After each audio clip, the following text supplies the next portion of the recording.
যুদ্ধ আর জিহাদের ভিতরে ব্যস্ত।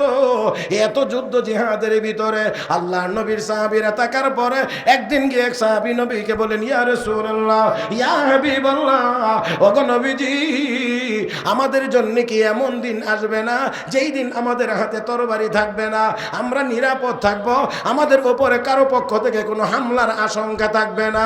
ওগো নবী, এমন কি কোনো দিন আমাদের জীবনে আসবে না? আল্লাহর নবী গো, আমরা কি অস্ত্র ছাড়া চলতে পারবো না? আমাদের হাতে অস্ত্র রাখা লাগবে না? আল্লাহর নবীকে যখন সাহাবী প্রশ্ন করেছেন, জবাব দিয়ে আমার আল্লাহ সূরাতুন নূরের 55 নম্বর আয়াত নাজিল করে বলেন, ওয়াদাল্লাহ, আল্লাহ ওয়াদা করেছেন যদি ইমানদার হওয়ার পাশাপাশি নেককার হয়ে যাইতে পারো তাহলে অবশ্যই আমি আল্লাহ তোমাদেরকে নিরাপত্তা দান করব।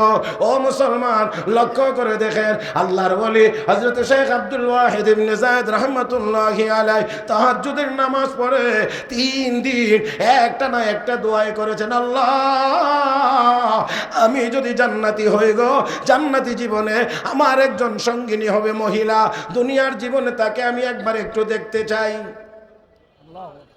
আল্লাহর পক্ষ থেকে ইলহাম হয়েছে, ও আব্দুল ওয়াহিদ, কুফার জঙ্গলে এই মহিলাটি বসবাস করে, নাম তার মাইমুনা, দেশের বাড়ি